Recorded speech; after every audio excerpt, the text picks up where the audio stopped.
एक सिम्पटम होता है हिस्टूडिज्म।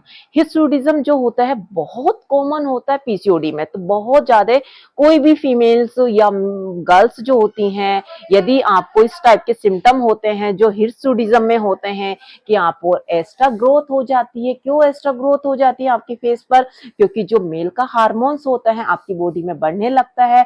मेल का हार्मोन्स कौन सा होता है? एंड्रोजन हार्मोन, जिसको टेस्टोन हार्मोन्स बोला जाता है।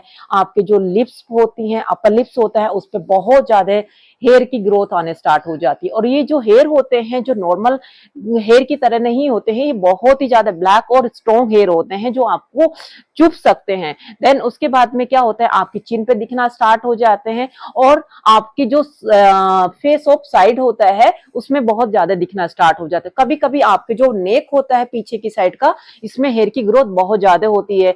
कभी देखा जाता है कि आपकी चेस्ट पर हेयर हो जाता है, आपकी स्किन जो होती है, स्किन ऑयली होने स्टार्ट हो जाती है। और आपको जो होता है 30% के केसेस में ये देखा जाता है कि आपके फेस पर एक्ने स्टार्ट हो जाता है। एक्ने मीन्स आपकी स्किन ऑयली होगी तो आपके फेस पर एक्ने हो जाएगा, और ये जो एक्ने होता है ये आपके चेस्ट पर भी दिखता है, आपके बैक साइड पे भी दिखता है। ठीक है, एक होता है आपका, यदि हम मेटाबॉलिक सिम्टम देखते हैं इसका, क्योंकि इसमें इंसुलिन का रेजिस्टेंट हो जाता है। इंसुलिन का रेजिस्टेंट होने से क्या हो जाता है कि आपका अब नॉर्मल वेट गेन होने लगता है, कि आप बोलोगे कि मैं ऐसा कुछ खा नहीं रही हूँ, ठीक है, ना ही मैं एक्सेसिव अमाउंट में फूड का इंटेक कर रही हूँ, बट मेरा जो वेट हो रहा है अपना आप ही बढ़ता चला जा रहा है।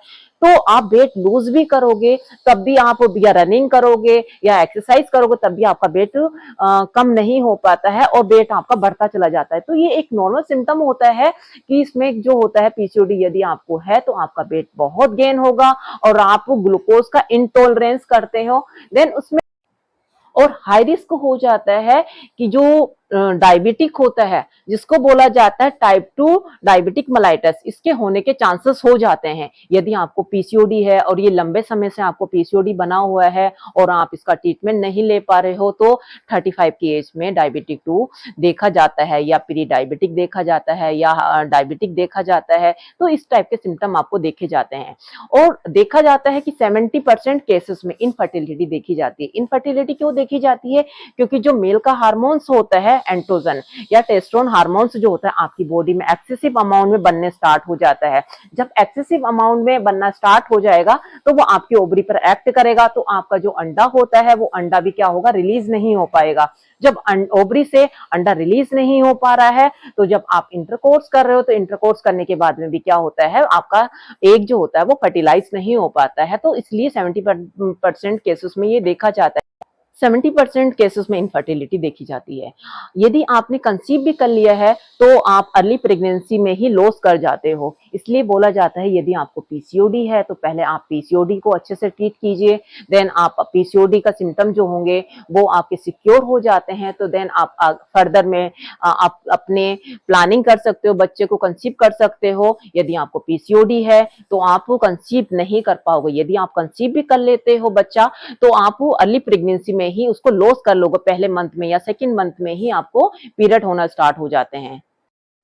इसके सिम्टम में ये देखा जाता है कि आपको पीसीओडी है, ठीक है, तो पीसीओडी होने से क्या होता है कि आपके जो पीरियड हो जाते हैं इरेगुलर हो जाते हैं। पीरियड इरेगुलर मींस पीरियड का डिले हो जाना, अपने टाइम पे नहीं आना। पीरियड जो 30 और 35 दिन में आते थे वो 30 और 35 दिन में ना आके आपके 45 दिन में आने स्टार्ट हो जाते हैं, ये 45 डेज में आना स्टार्ट हो जाते हैं। कभी कभी देखा जाता है कि पीरियड जो होते हैं आपके डिले हो जाते हैं, या पीरियड आपके एब्सेंट हो जाते हैं, और पीरियड जो होते हैं स्कैंडी भी होना स्टार्ट हो जाते हैं। 50% केसेस में ये देखा जाता है कि आपको हेवी ब्लीडिंग होती है। Heavy bleeding